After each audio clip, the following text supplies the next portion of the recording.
Feuchamaich ye Olde Scots the Celtic podcast. Kimraha Huladunya, how is everyone? On today's show in Feuchamaich, Beagan, Gaidhlig, that's Let's Try Little Gaidhlig. Lesson 16, Home and Family. In Celtic history, a brief history of Clan Donald. In everyday Celtic ways. Anfir Le Vor, the Grey Man of Ben macdui. We're going to hear music from Gregor Lowry, Kayla Rowan, Ellen MacDonald, and Anna Vorak. And learn the history of Gaelic songs as you learn to sing them. Gaelic and English lyrics are provided to give you a deeper understanding of the song, to guide you when you're learning, or just sit back and enjoy these beautiful songs. Welcome to Learn a Gaelic Song. Today's song is Cadal Chaji and Me, I Cannot Sleep. Now this is a traditional love song where the woman is saying she cannot sleep until her lover comes to her. She has climbed the highest hill to see the point of storm, from which the men had sailed. Her lover had sailed with them, and their boat hit the rocks. Now there are many well-known versions of this song set to different melodies. Flora McNeil and Ishbel McCaskill, just to name a couple. This version is arranged by Anna Dvorak, Anna Murray. So remember that Gaelic's at the top, English is at the bottom. Get ready. Good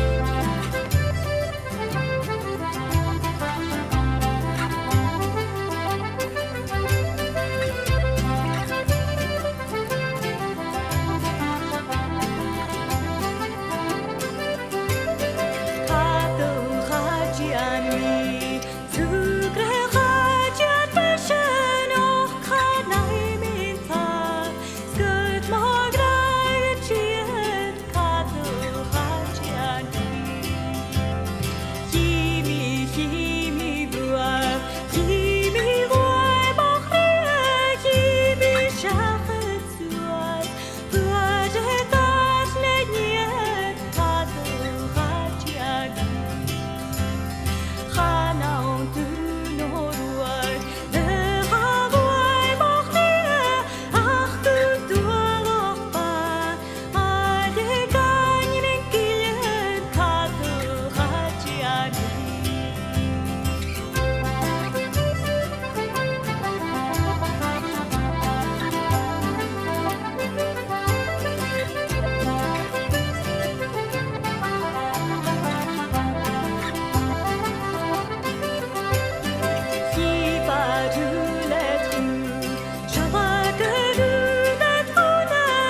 Celtic history brings you the tales of the land, castles, warriors, heroes, legends, and customs that have created the rich, vibrant, and sometimes strange and wonderful history of the Celtic world.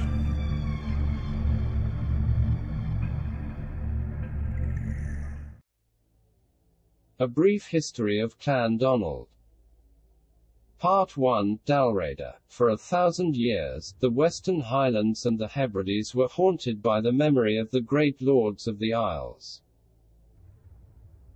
The chiefs of Clan Donald trace their ancestry back to the legendary Irish King Con of 100 battles. He embodied the poetry, grandeur, and ultimately the doomed aspirations of the Celtic tradition in Scotland.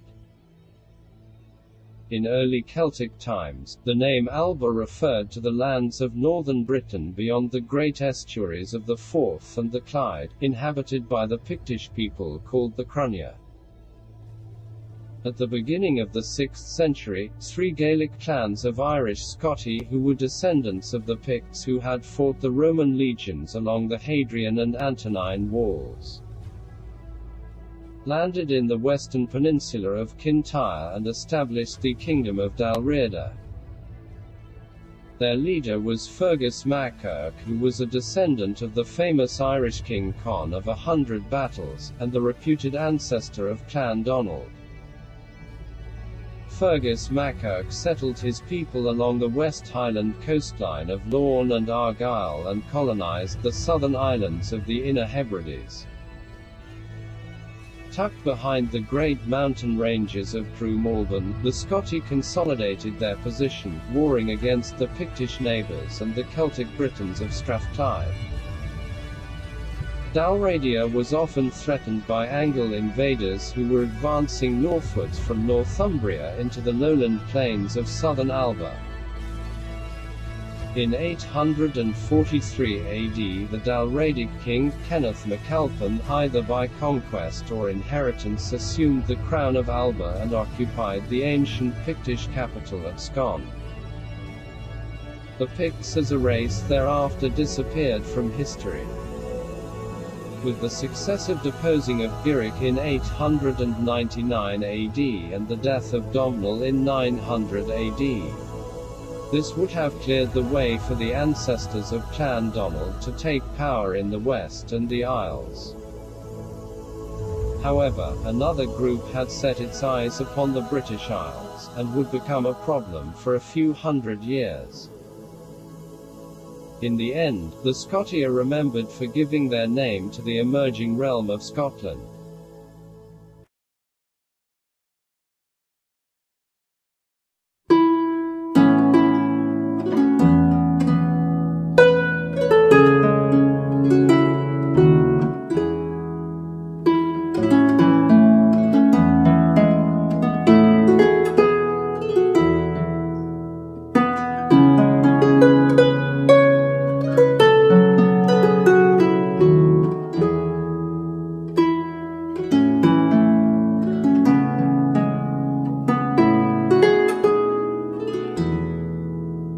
Skirmische habranach smine man renerin smitaring na klar sich le pravarnen geken smitaring na klar sich le pravarnen geken schahini gahoren nach kranen gamleru schahini gahoren ach kranen gamleru ach kues kranen na torst djeur in moletschen ach kues kranen torst djeur in moletschen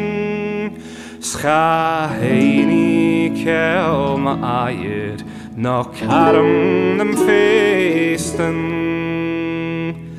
schahini kel ma aier no karm dem feesten Saun hai kun loch gul hai kwain Saun hai kun loch gul hai kwain An loch gul han an chin se hiles nach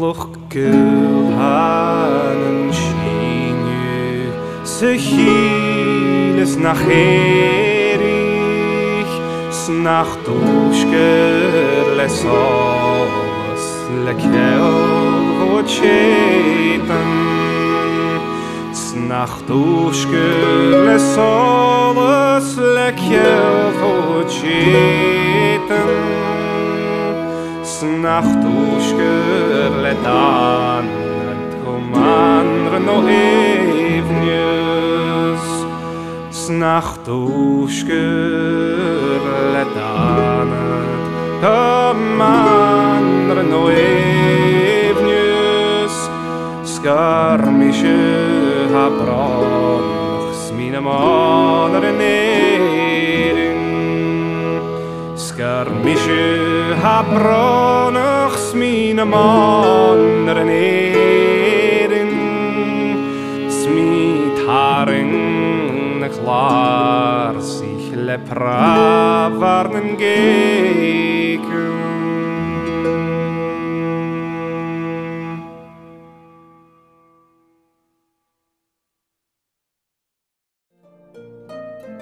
Everyday Celtic Ways brings you the mythology, traditions, and customs that have created a unique and personal culture that still affects those that are Celtic and those that just love the Celtic world.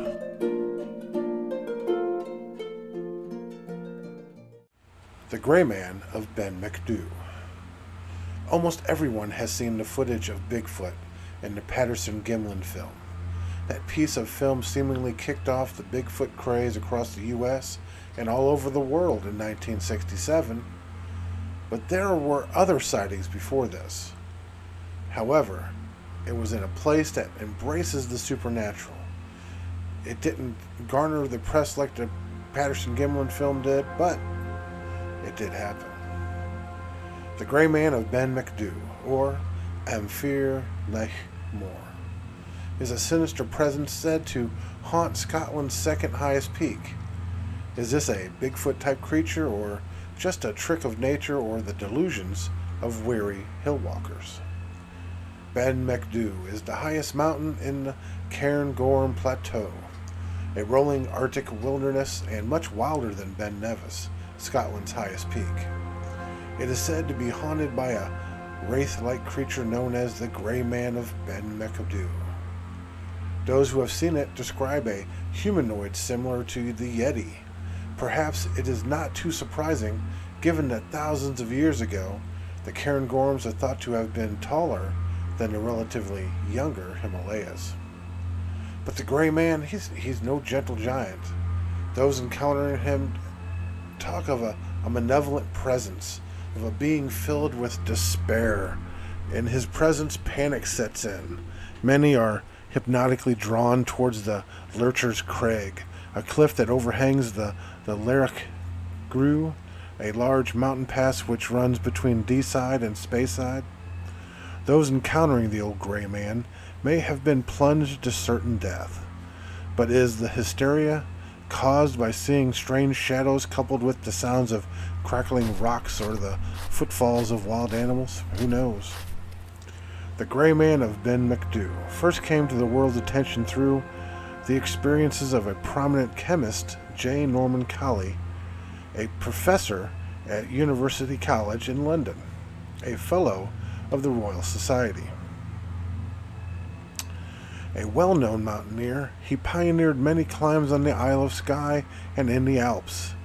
In 1895, he was part of the first ever attempt on an 8,000-meter peak in the Himalayas, Nanga Parbat. In 1925, he recounted an experience he endured 35 years earlier while approaching the summit of Ben macdui on his own.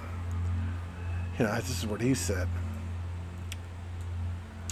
I was returning from the cairn on the summit in a mist, when I began to think I heard something else than merely the noise of my own footsteps. For every step I took, I heard a crunch, and then another crunch, as if someone was walking after me, but taking steps 3 or 4 times the length of my own. I said to myself, this is nonsense. I listened and heard again, but could see nothing in the mist. As I walked on and heard the eerie crunch sound behind me, I was seized with terror and took to my heels, staggering blindly among the boulders for 4 or 5 miles, nearly down to Rothy-Murchis Forest. However you make of it, I do not know, but there is something very queer about the top of Ben macdui, and I will not go back up there by myself, I know. Alright, another mountaineer called Richard Frere took a friend of his who decided to spend a night camping on top of the mountain in 1940. In his tent near the cairn, he began to suffer a feeling of like he was going to die, of unreality, but eventually he finally got over it and fell asleep. He woke up to a strange sound with moonlight shining through a tear in his tent. He suddenly realized that he could see something brownish between himself and the moon. Horrified, he froze and waited for the thing to move away. When it did, he popped his head out through the tear in the brilliant moonlight and saw a large brown creature swaggering away down the mountainside. He said the creature had an air of insolent strength about it. Incredibly, he estimated the height of the thing to be 15 to 20 feet. He described it as having an erect posture, broad shoulders, and a tapering waist. Now, reports of the Grey Man of Ben macdui were not wholly confined to Ben macdui either. One day, during the early 1920s, Tom Crowley, a former president of the Moray Mountaineering Club, was coming down alone from Brarach, the peak to the west of Ben macdui.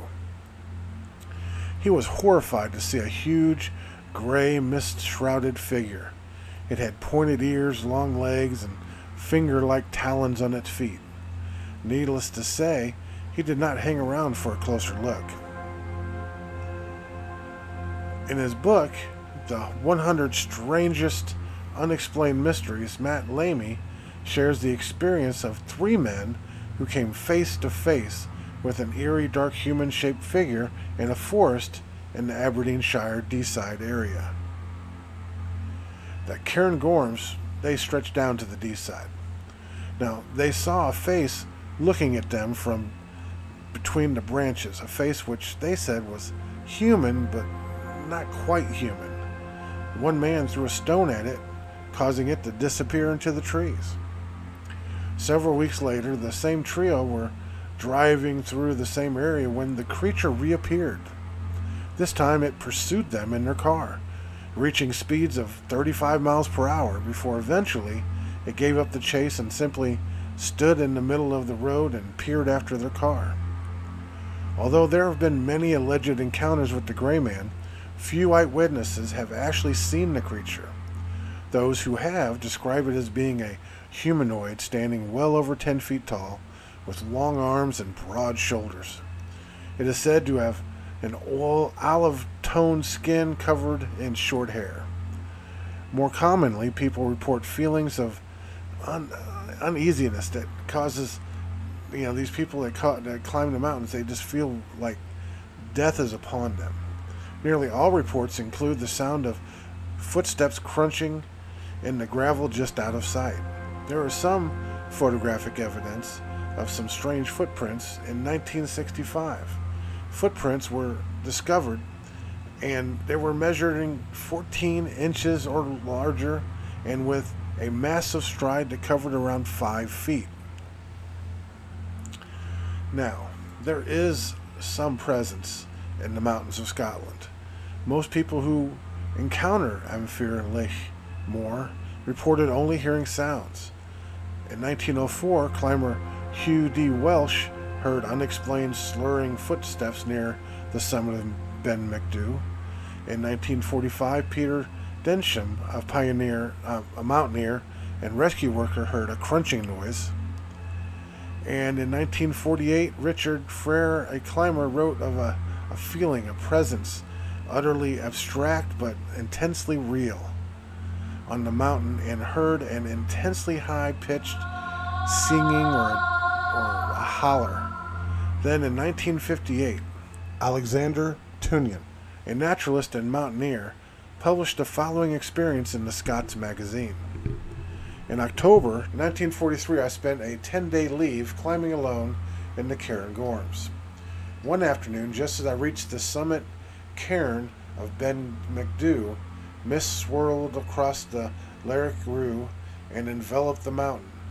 An atmosphere became dark and oppressive. A fierce, bitter wind whisked among the boulders, and an odd sound echoed through the mist.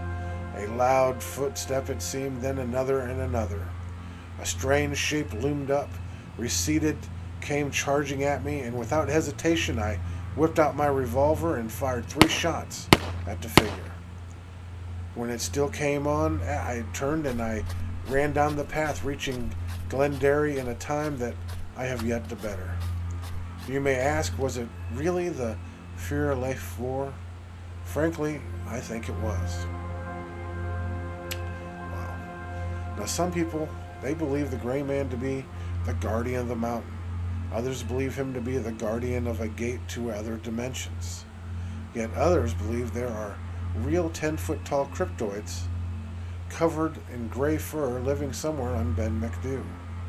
After all, Scotland is home to the most famous cryptoid of all, Nessie.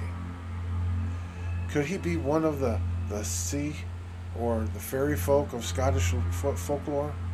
Perhaps even the Bodach Glas, the Grey Man, a portent of death.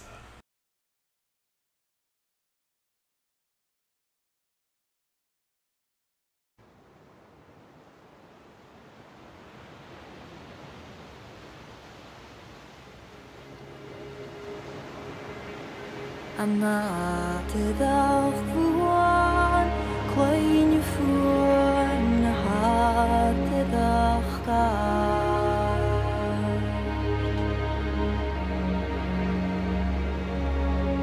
Ha thora na fuan, mar was lum sun am far.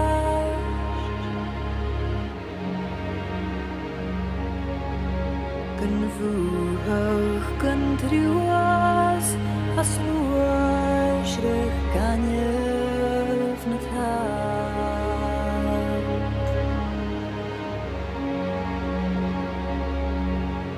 A na dydach gyfwan, Cwain fwain na ha dydach gar.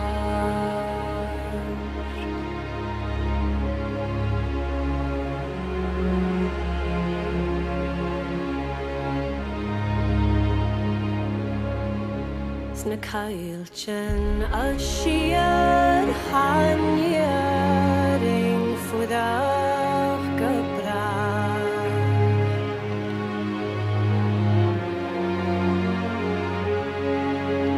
Am un jing smoddian a ddiafydd lacan y fai.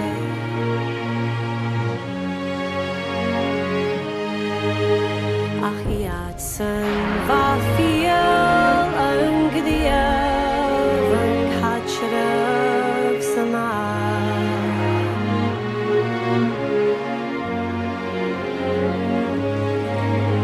Idd sgabag yn gian, Maria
Scottish Gaelic is native to the Gaels of Scotland.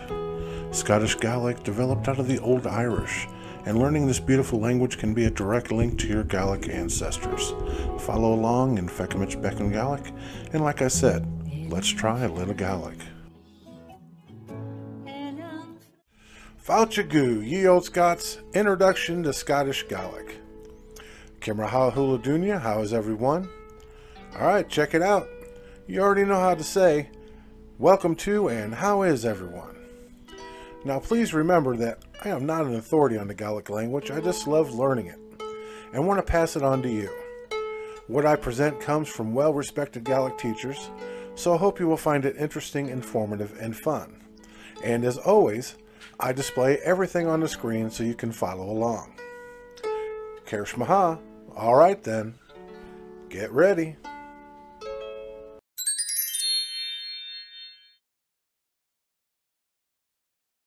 We're in lesson 16, and that's on home and the family. And as always, I tell you that I've got the file for the 25-part Gaelic lesson on the Facebook group. So if you want to download that, you can just go to the Facebook group and download it for free. All right. Now we're going to start off with Gaki, which means home. And we're going to talk about the parts of the home. We're going to do the singular and the plural. I'll just run through this vocabulary real quick. Room, which means room. Roominen, which means rooms. That's the plural. Schamer, which also means room. It's masculine. And Schamerken means rooms. Lar, which is floor. Laren, floors. Doris, door. Dorsen, doors. Unyk, window. Unyiken, windows. Chair, chair. Chairken, chairs. Bala, wall. Balachen, walls. Kist, chest. Kistchen, chests. Sofa is sofa, and sofaken is sofas. Jelliv, picture. Jellivin, pictures. Skahen, mirror, and skahen is also mirrors. Solus, light. Solus, lights. Lampa, lamp. Lampkin, lamps. Klusik, pillow. Klusiken, pillows. Brat, carpet. Braten, carpets. Klosich, closet. Klosichin, closet. All right. That's it for that part of the vocabulary about the home. Now these places I'm fixing to talk about are associated with the home and the family. And at the end I'm going to give you a couple verbs to use to incorporate in your sentences to go along with this. The first one is skol, which means school. Skulton, schools. Bu, which is shop. Buin, which is shops. Bala, town. Bountain, towns. Then we have foskel, which is open, or a fosklik, opening. Dune, which means close, or a dunik, closing. All right. We're going to move on to Enchalak, the family. And we're going to keep on going with the singular and the plural. We got Maher, which is mother, or Aher, which is father. Braher, which is brother, or Brothrin, brothers. Pure, which is sister. Pethrikin, sisters. Muck, which is son. Mick, which is sons. Nian, which is girl or daughter. Nianin, which is girls or daughters. Leoniv, which is child, or clan, which is children. Pash, which is child or infant. Pashtin, which is children or infants. Dunya, for husband. Bain, for wife. Shaner, for grandfather. Shaver, for grandmother. Ua, for grandchild. Uakin, for grandchildren. Kerch, for relative. Kershin, for relatives. Ish, for age. Vol, or mol, for polite or well-behaved. Mi vol, for naughty or cheeky. All right. We're going to move on from that. We're going to move on to possession. We've shown you how to show possession by using the preposition ek.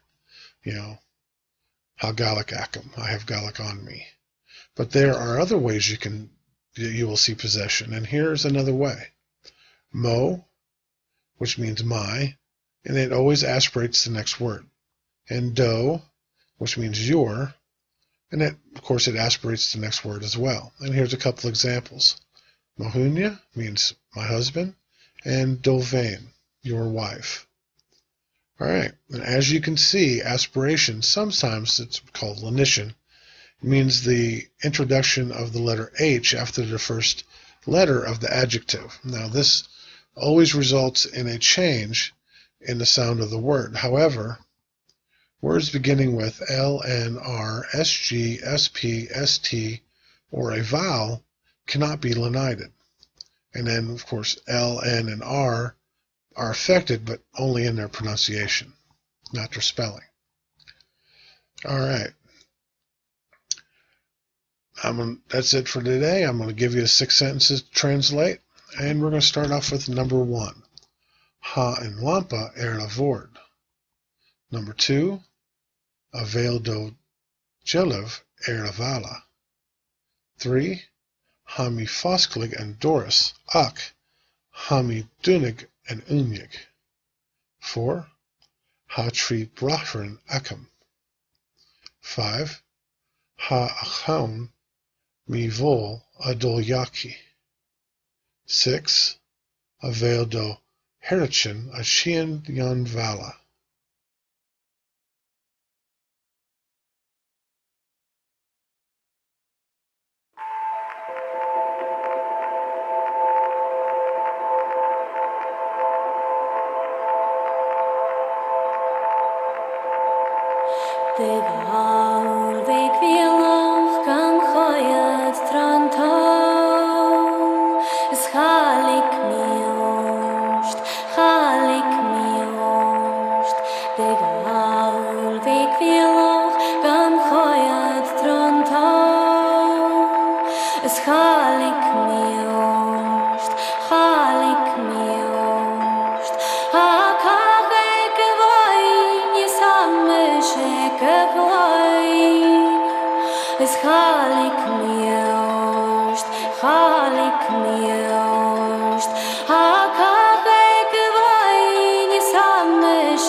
My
If you're already a subscriber to the Olde Scot YouTube channel and enjoy the variety of interesting videos and podcasts that we produce weekly, then you should join us on the Olde Scot Facebook group. Not only do you get all the great videos you already enjoy, but so much more. Come and connect with your Celtic community here on Olde Scot Facebook group.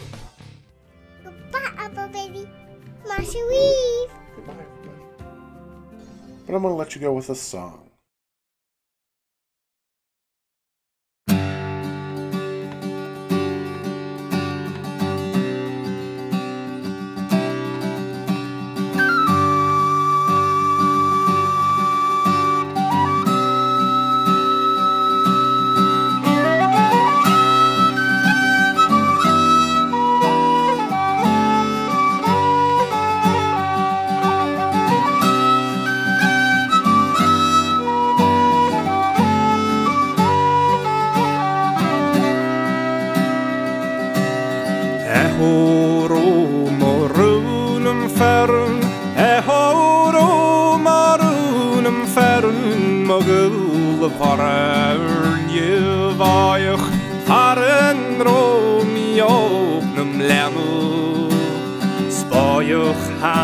Da huvlach sonjust stranen tjen grene hoanje lautal en glemstra hui farmron doch te drogne lenne horo morunum fern horo morunum fern magul varnje vaich faren dromi ognum lenne.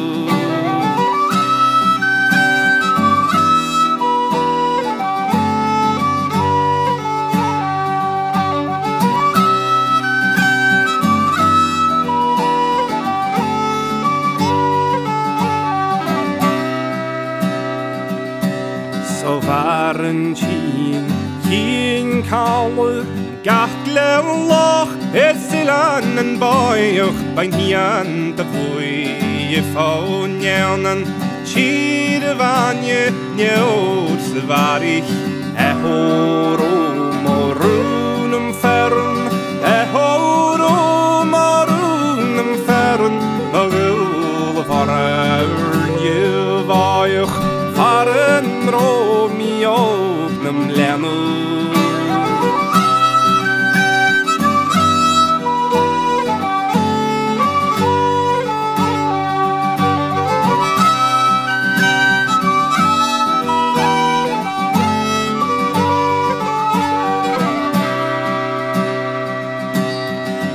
Big kerstes ekloch kasni skunne chwachgeren wie chomachtjil smin nach hakig tjiden daske it's en forsten rioch kanjul horo morunum fern horo morunum fern mogul faren je vaich faren